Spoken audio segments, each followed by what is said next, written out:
ఎస్తేరు 1వ అధ్యాయము 1-22 అహష్వేరోషు దినములలో జరిగిన చర్యల వివరము. హిందూ దేశము మొదలుకొని కూషు దేశము వరకు 127 సంస్థానములను అహష్వేరోషు ఏలెను. ఆ కాలమందు రాజైన అహష్వేరోషు షూషాను కోటలో నుండి రాజ్య పరిపాలన చేయుచుండగా తన ఏలుబడియందు 3వ సంవత్సరమున తన అధిపతులందరికీని సేవకులకును విందు చేయించెను.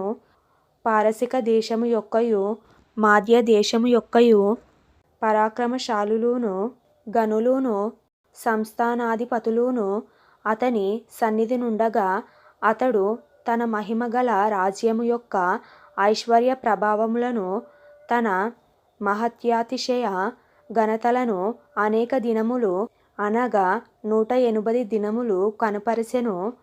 ఆ దినములు గడిచిన తరువాత రాజు షూషాను కోటలోనున్న అల్పులకేమి గనులకేమి జనులందరికీని రాజు కోటలోని తోట ఆవరణములో 7 దినములు విందు చేయించెను. అక్కడ ధవల ధూమ్రవర్ణములు గల అవిసెనారతో చేయబడిన త్రాళ్లతో చలువరాతి స్తంభముల మీద ఉంచబడిన వెండి కమ్ములకు తగిలించిన తెలుపును ఉదారంగును కలిసిన తెరలు వ్రేలాడుచుండెను. మరియు ఎరుపు తెలుపు పసుపు నలుపు అయిన చలువరాలు పరచిన నేలమీద వెండి బంగారమయమైన జలతారలు గల పరుపులుండెను. అచట కూడిన వారికి వివిధమైన బంగారు పాత్రలతో పానమిచ్చుచు రాజు స్థితికి తగినట్టుగా రాజు ద్రాక్షారసమును దాసులు అధికముగా పోసిరి. ఆ విందు పానము ఆజ్ఞానుసారముగా జరుగుటను బట్టి ఎవరును బలవంతము చేయలేదు. ఎవడు కోరినట్టుగా వానికి పెట్టవలెనని తన కోటపని వానికి రాజు ఆజ్ఞ ఇచ్చి ఉండెను. రాణి అయిన వష్టి కూడా రాజైన అహష్వేరోషు కోటలో స్త్రీలకు ఒక విందు చేయించెను. 7వ దినమందు రాజు ద్రాక్షారసము త్రాగి సంతోషముగా నున్నప్పుడు కూడివచ్చిన జనమునకును అధిపతులకును రాణి అయిన వష్టి యొక్క సౌందర్యమును కనుపర్చవలెనని రాజకిరీటము ధరించుకొనిన ఆమెను తన సన్నిధికి పిలుచుకొని వచ్చునట్లు రాజైన అహష్వేరోషు ఎదుట ఉపచారము చేయు మెహూమను బిజ్తా హర్బోనా బిక్తా అబక్తా జెతారు కర్కాసు అను 7 నపుంసకులకు ఆజ్ఞాపించెను. ఆమె సౌందర్యవతి రాణి అయిన వష్టి నపుంసకుల చేత ఇయ్యబడిన రాజాజ్ఞ ప్రకారము వచ్చుటకు ఒప్పకపోగా రాజు మిగుల కోపగించెను. అతని కోపము రగులుకొనెను. విధిని రాజ్యధర్మమును ఎరిగిన వారందరి చేత రాజు ప్రతి సంగతి పరిష్కరించుకొనువాడు గనుక అతడు కాలజ్ఞానులను చూచి రాణి అయిన వష్టి రాజైన అహష్వేరోషు అను నేను నపుంసకుల చేత ఇచ్చిన ఆజ్ఞ ప్రకారము చేయక పోయినందున ఆమెకు విధిని బట్టి చేయవలసినదేమని వారినడిగెను.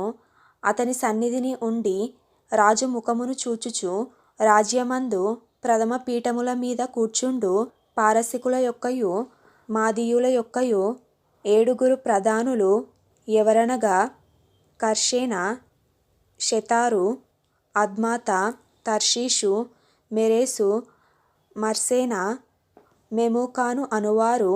మెమూకాను రాజు ఎదుటను ప్రధానుల ఎదుటను ఇలాగు ప్రత్యుత్తరమిచ్చెను. రాణి అయిన వష్టి రాజు ఎడల మాత్రము కాదు రాజైన అహష్వేరోషు యొక్క సకల సంస్థానములలో నుండు అధిపతులందరి ఎడలను జనులందరి ఎడలను నేరస్తురాలాయెను. ఏలయనగా రాజైన అహష్వేరోషు తన రాణి అయిన వష్టిని తన సన్నిధికి పిలుచుకొని రావలెనని ఆజ్ఞాపింపగా ఆమె రాలేదని సంగతి బయలుపడగానే స్త్రీలందరూ దాని విని ముఖము ఎదుటనే తమ పురుషులను తిరస్కారము చేయుదురు. మరియు పారసికుల యొక్కయు మాదీయుల యొక్కయు నాయకపత్నులు రాణి చేసిన దాని సమాచారము విని రాణి పలికినట్లు ఈ దినమందు రాజు యొక్క అధిపతులందరితో పలుకుదురు. దీనివలన బహు తిరస్కారమును కోపమును పుట్టును. రాజునకు సమ్మతి ఆయన. వస్తి రాజైన అహష్వేరోషు సన్నిధికి ఇకను రాకూడదని తమ యొద్ద నుండి యొక్క రాజాజ్ఞ పుట్టవలెను. అది తప్పకుండునట్లు పారసికుల యొక్కయు మాదీయుల యొక్కయు న్యాయము చొప్పున నియమింపవలెను. మరియు వస్తీ కంటే యోగ్యురాలిని రాణినిగా తాము చేయవలెను. మరియు రాజు చేయు నిర్ణయము విస్తారమైన తమ రాజ్యమందంతటా ప్రకటించిన ఎడల గనురాలు గాని అల్పురాలు గాని స్త్రీలందరూ తమ పురుషులను సన్మానించుదురని చెప్పెను. ఈ సంగతి రాజునకును అధిపతులకును అనుకూలముగా ఉండెను గనుక అతడు మెమూకాను మాట ప్రకారము చేసెను. ప్రతి పురుషుడు తన ఇంటిలో అధికారిగా నుండవలెననియు ప్రతి పురుషుడు తన స్వభాషననుసరించి తన ఇంటి వారితో మాటలాడవలెననియు ఆజ్ఞ ఇచ్చి ప్రతి సంస్థానమునకు దాని వ్రాత ప్రకారముగాను ప్రతి జనమునకు దాని భాష ప్రకారముగాను రాజు తన సకలమైన సంస్థానములకు దానిని గూర్చిన తాకీదులు పంపించెను.